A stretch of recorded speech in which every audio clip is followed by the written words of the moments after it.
14 वर्ष. कारण जितक्यांना देवाचा आत्मा चालित आहे तितके देवाचे पुत्र आहेत. जितक्यांना देवाचा आत्मा काय करते? चालू घेते ना, मार्गदर्शन येते. आता आशीर्वाद आहे बघा, कारणाचे किती अद्भुत आशीर्वाद आहे. ज्याला देवाचा आत्मा मिळालाय, ज्याचं तारण झालेलं आहे, त्याला देवाचा आत्मा काय करतो? चालवतो. म्हणजे मार्गदर्शन कोणापासून मिळतं आम्हाला?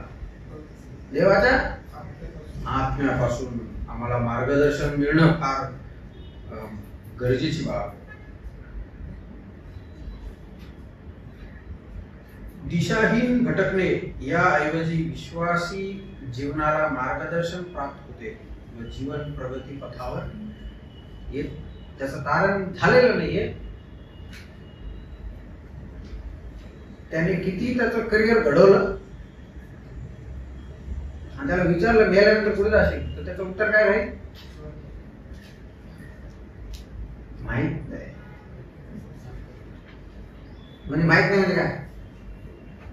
दिशाही नाही, त्याला दिशाच माहित नाही. तारण न पावलेल्या व्यक्तीच्या जीवनात दिशा नाही. ज्याचं तारण झालंय त्याच्याकडे दिशा आहे, कारण देवाचा आत्मा त्याला काय करत आहे? चालवत आहे. म्हणून आत्म्याला वाव देणं आमची काय जबाबदारी. अनेक वेळा काही बंधूजनांच्या बहिणींच्या साक्षीतून असे वाक्य ऐकायला मिळतात की ब्रदर काय ते शैतानाने काय केला, माझ्या जीवनात हल्ला केला म्हणून असं घडलं. तुम्ही ऐकलं की मला माहित नाही असं, अशी साक्ष तुम्ही ऐकली कधी? साक्ष माझ्या जीवनात शैतानाने खूप काय केलं. म्हणजे दोष कुठे गेला? खरं.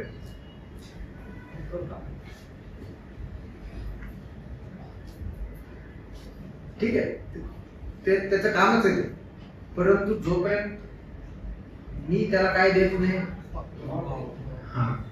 तुम्ही बघा एखादं ऍप डाउनलोड करा तुमच्या मोबाईलमध्ये, ते काय विचारलं? परमिशन विचारतं ना. जेव्हा तुम्ही त्याला परमिशन द्याल तेव्हा ते काम करायला काय करत? सुरुवात करत. नंतर तुम्हाला समजेल अकाउंटचे सगळे पैसे काय झाले, गेले. परमिशन कोणी दिली?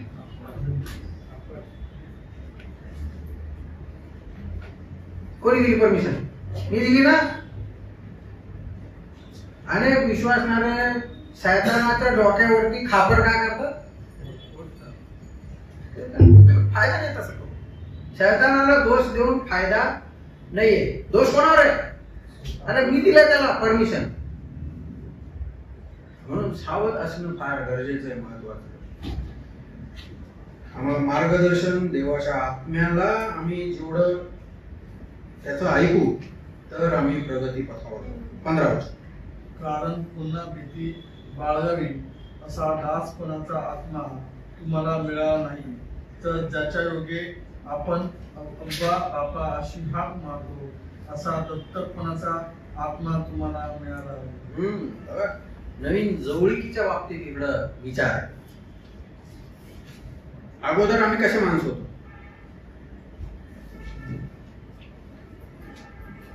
दूर होतो देवापासून. कसे होतो? लांब दुरावा निर्माण झाला होता आमच्या. पण आता कसे झाले? जवळचे झाले है ना. प्रकटीकरण 3:20 मध्ये काय? आणि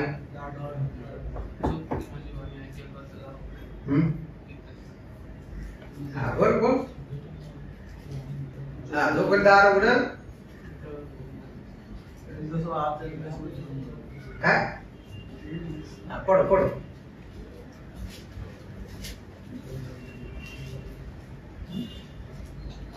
मी दाराशी उभा आहे व दार ठोकीत आहे. जर कोणी माझी वाणी ऐकून दार उघडी तर मी त्याच्या जवळ जाईल. एक शब्द वापरला तिथं काय? तर मी त्याच्या जवळ आत जाईल व त्याच्या बरोबर येईल आणि तो माझ्या बरोबर जेवेल. बघा तो शब्द महत्वाचा आहे तिकडे, त्याच्या जवळ जाईल. बघा नवीन जवळीक विश्वासणाऱ्याची निर्माण झालेली आहे. प्रभू कुठे येतो आमच्या? हा जवळ येतो, जवळ. बघा दोन गोष्टी आहेत. जेव्हा एक व्यक्ती दुसऱ्या व्यक्तीच्या जवळ येतो ना, दोन महत्वाच्या गोष्टी होतात. एक तर तुम्ही त्याला क्लिअर बघू शकता, ही पहिली गोष्ट. आणि दुसरी गोष्ट, तो किती हळू बोलला तरी ते काय होईल तुम्हाला ऐकू येईल. हा कशाचा परिणाम आहे? जवळीकतेचा परिणाम. म्हणून या जगामध्ये खूप आवाज आहेत, भरपूर रोज तुम्हाला वेगवेगळे नवीन नवीन आवाज ऐकायला मिळत, परंतु त्या गर्दीच्या आवाजामध्ये एक आवाज बारीक कोणाचा असतो? तुमचा आवाज. तो आम्हाला ऐकू येतो का नाही ही कसं लागतं? खूप आवाज येतील आम्हाला, अरे ये जॉब ले ले, वो जॉब ले ले, अमेरिका जा, उधर बहुत पैसे, उधर ये कर, इधर वो कर, ये बिजनेस डाल, बहुत चलेगा, वो खूप आवाज आहे. पण कधी प्रभूचा आवाज ऐकण्याचा अनुभव आला का तुम्हाला? ते तेव्हा होईल जेव्हा तुम्ही कुठं असणार? प्रभूच्या जवळ जवळ. आज अनेकांना प्रभूचा आवाज ऐकू येत नाही, त्याचं कारण हे ते काय? प्रभूपासून नवीन जवळीक प्राप्त झाली प्रियानो, त्याचा आम्ही काय घेऊया उपभोग. 16-17 वर्ष तो आत्मा स्वतः आपल्या आपण्याबरोबर साक्ष देतो की आपण देवाची मुले आहोत, आणि जर मुले तर वारसही आहोत, म्हणजे देवाचे वारीस, ख्रिस्ताबरोबर सोबतचे वारीस असे आहोत.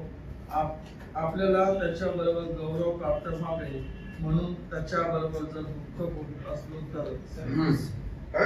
नवीन नातेसंबंध आता काय झाले? प्रस्थापित झाले. देवाची मुले होण्याचा काय प्राप्त झालाय? अधिकार प्राप्त झालाय. फक्त बघा देवाचा आत्मा आपल्या आत्म्याबरोबर काय देतो? साक्ष देतो. काय साक्ष देतो? आपण देवाची कोण आहे? मुले. आमच्या रोजच्या जीवनामध्ये पवित्र आत्म्याचा हा आवाज आम्हाला येणं खूप महत्वाचं आहे.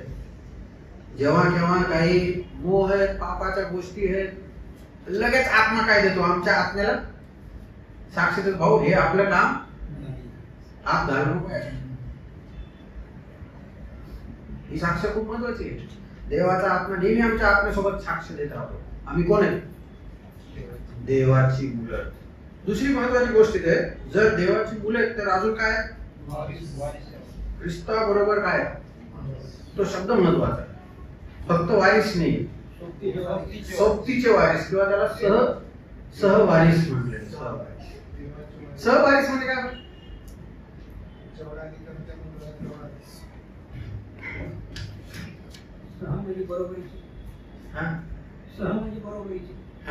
बरोबर.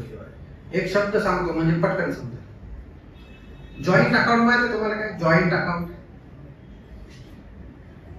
कोणाला आहे का इकडे जॉईंट अकाउंट? कोणाचं? तुमच्या कोणासोबत? Very good. तुमचे ज्यांचे विवाह झालेले सगळे, तुमचं काय पाहिजे? सुधीर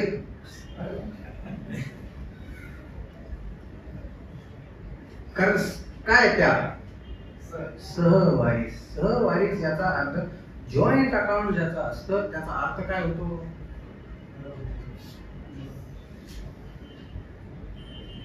विचार कर, माझं माझ्या पत्नीचा जॉईंट अकाउंट आहे, मग त्याचा परिणाम काय? म्हणजे काय करायचं? जॉईंट अकाउंट म्हणजे काय?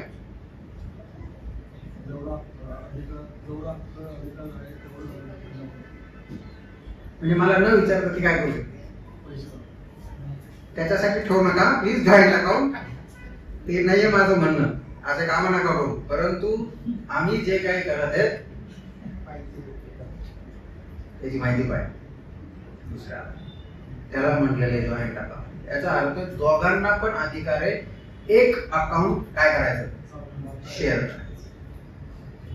काय आशीर्वाद मिळालाय कारण झालेल्या व्यक्तीला. कोणाबरोबर झाले हे जॉईंट अकाउंट? म्हणजे ख्रिस्ताच्या मालकीचे जे काही अकाउंट मध्ये जे काय आहे त्याचा ते आम्ही न विचारता काय करू शकतो. अद्भुत गोष्ट.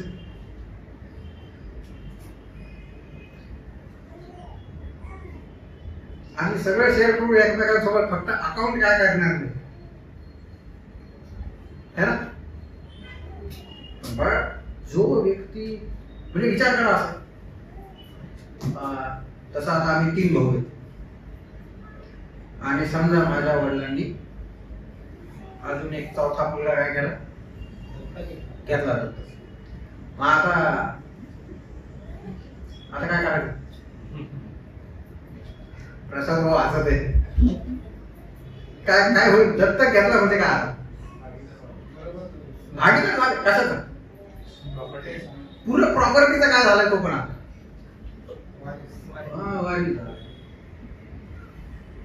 अद्भुत बाब आहे. ज्याला कशाचं म्हणजे त्याचा काय अजिबात अधिकार नाही त्या गोष्टी. परंतु एक महत्वाचं काम झालंय, दत्तक घेतल्यामुळं एक कारण आहे फक्त, दत्तक घेतल्यामुळं आम्ही तिघ जण जे काय आशीर्वाद भोगत आहेत, उपभोग घेत आहेत, त्याचा तो पण काय झालाय. खूप अद्भुत गोष्ट आहे. म्हणून येशू ख्रिस्ताच्या बाबतीत लिहिलंय, देवाने जगावर एवढी प्रीती केली की त्याने आपला, खूप महत्वाचा शब्द आहे काय, एकुलता एक, तो आहे वारीस सगळ्या गोष्टीचा. तुम्ही मी त्याच्यावर काय ठेवलंय? विश्वास ठेवल्यामुळं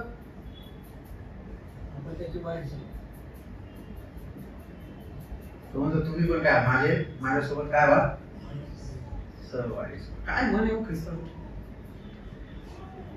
त्याच्या सगळ्या गोष्टी द्यायला काय तो तयार. आता माझी मुलगी मोठी झाली, जरा थोडी समजदार झाली, पण जेव्हा ती अशी 3 वर्षाची 4-5 वर्षाची होती तेव्हा तिचे जे कझन लोक जेव्हा घरी यायचे सुट्टी करिता, तिला नुसती खबर पडली की हे लोक येणार आहे. सगळ्या खेळण्या कुठं लोक ठेवायची, पडद्या खाली, ह्याच्या खाली, गादी खाली, त्याच्या खाली. अगं काय करत? नाही ते सगळे लोक येते. मग काय झालं? मग नाही ते माझं काय करतील, खेळण्या चोरतील, फेकतील, हरवतील.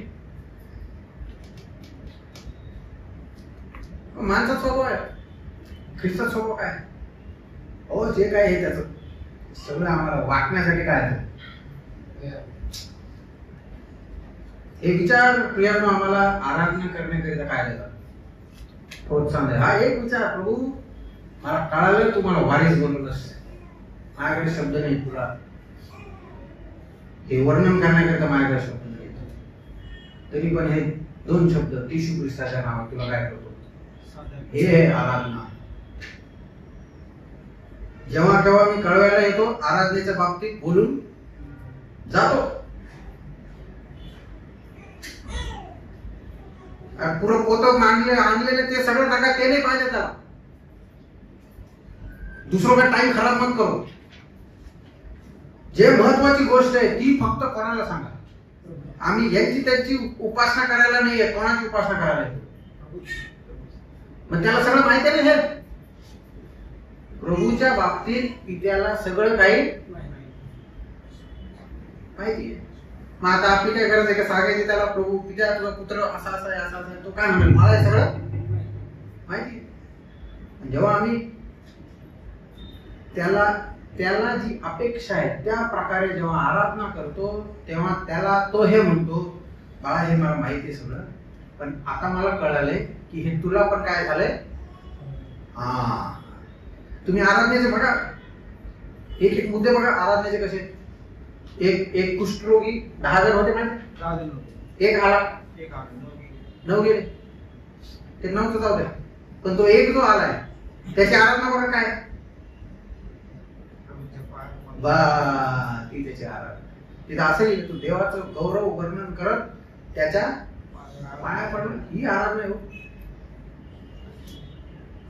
तो एक विचार प्रभू आमच्या अंतःकरणातून बघू इच्छित. ज्या विचाराने तुमचं माझं अंतःकरण काय झाले, छिडलंय हे आराधना.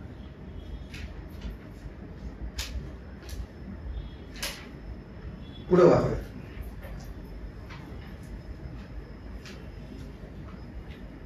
दुःख सहनाच्या बाबतीत एक विचार आहे बघा तिथं. कोणतं वचन वाचलं आम्ही आता?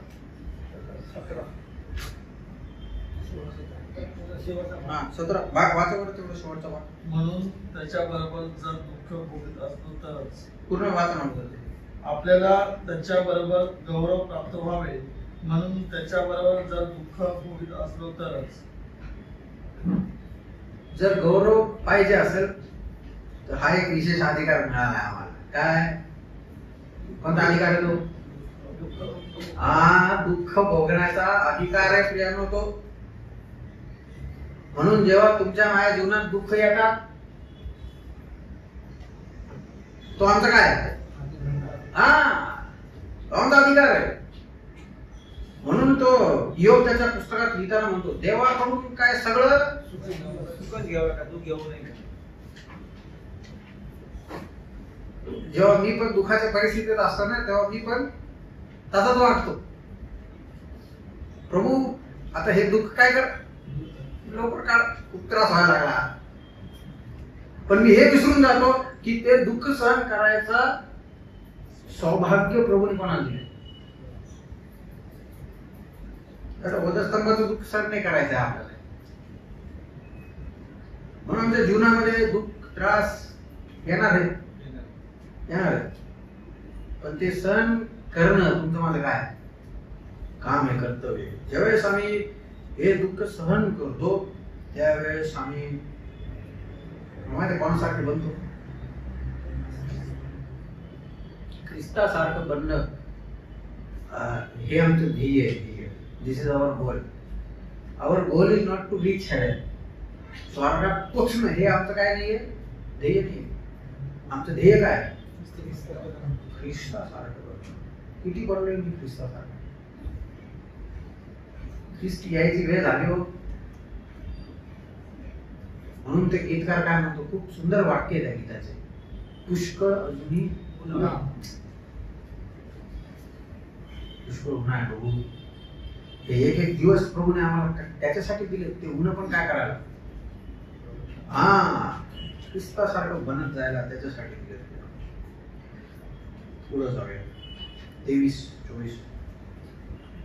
इतकेच केवळ नव्हे तर ज्या आपणाला आत्मा हे प्रथम फळ मिळाले आहे ते आपणही स्वतः दत्तकपणाची म्हणजे आपल्या शरीराच्या मुक्तीची वाट पाहत असता आपल्यातही करत आहोत.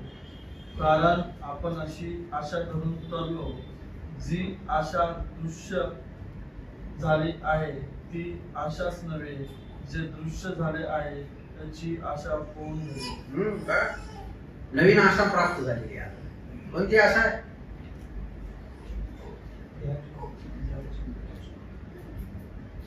हा देवाची मुक्ती म्हणजे काय? म्हणजे येशू ख्रिस्ताच्या येण्याची काय आशा आहे. आशा आहे ना. येशू ख्रिस्त लवकर येणार आहे. पाऊल त्याच्या पत्रात असे लिहितो, येशू ख्रिस्तच आमची काय आशा. म्हणजे बघा ज्यावेळेस आमची आत्मिक वाढ होती तेव्हा आमची समज बदलते.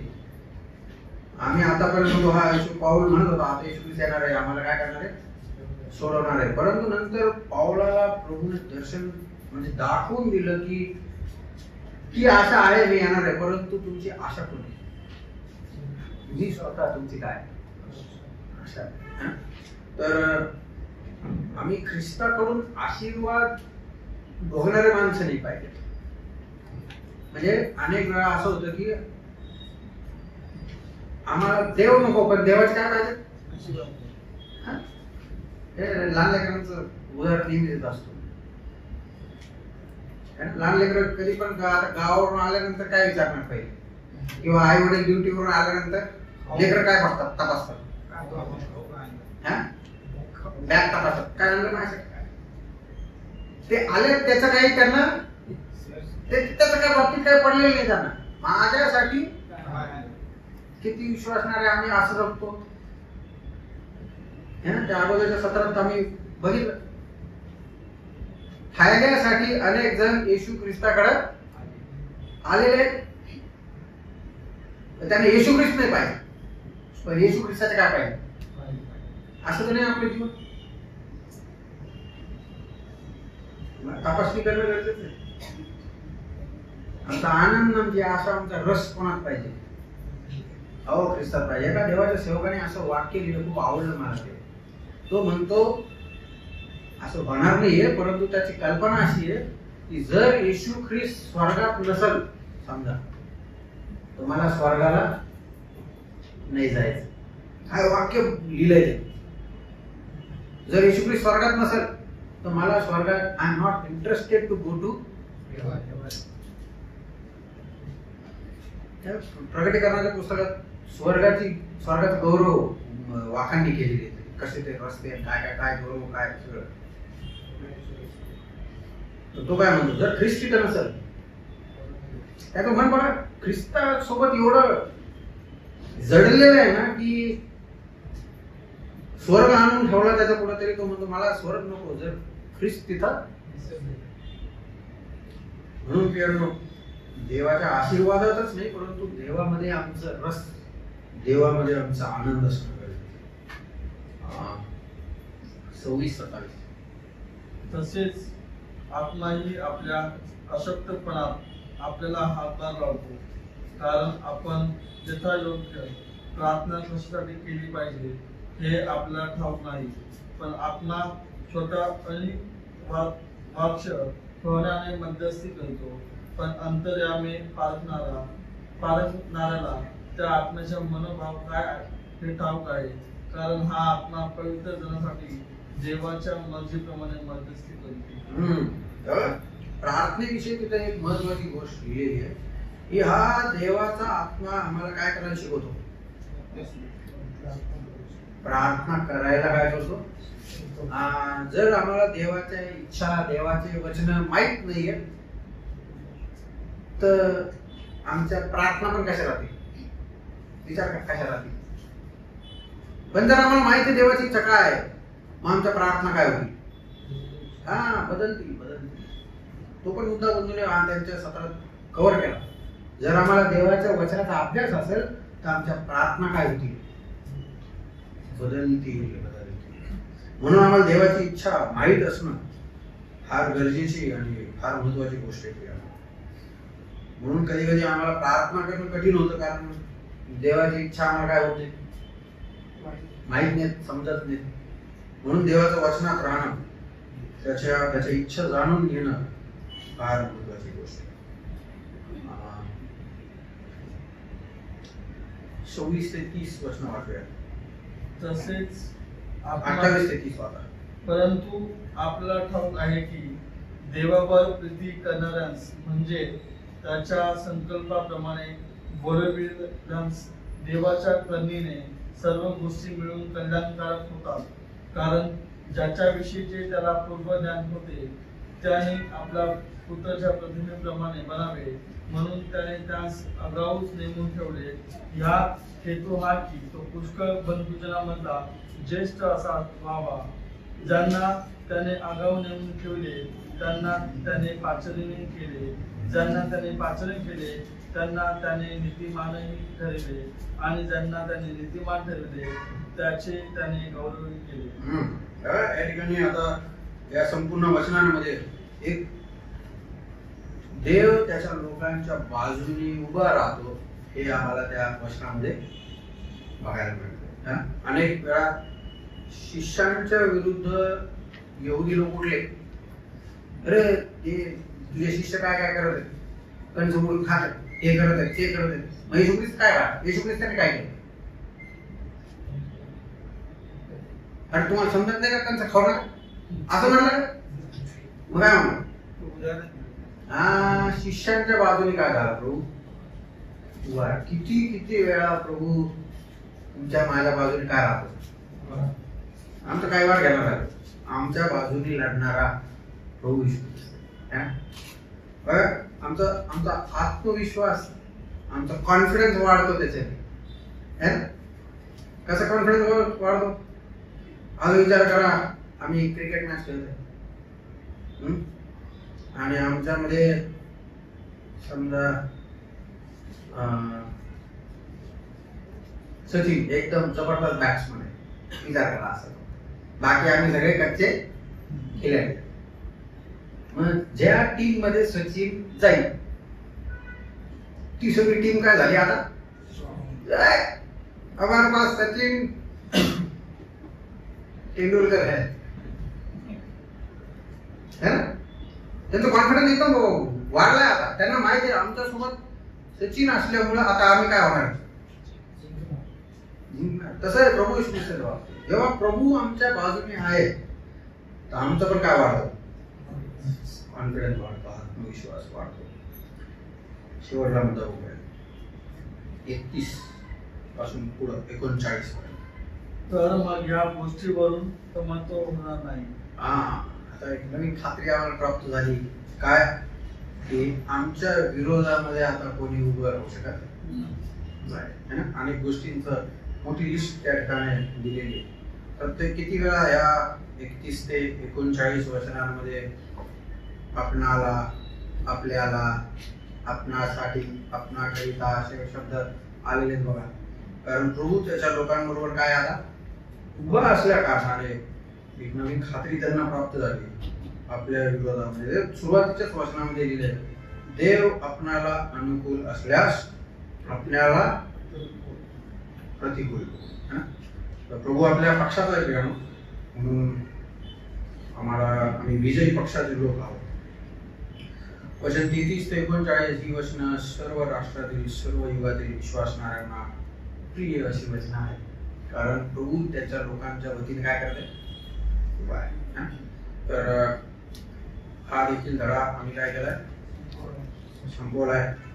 या स्वातंत्र्याचा आनंद लुटण्यासाठी प्रभू तुमचं माझं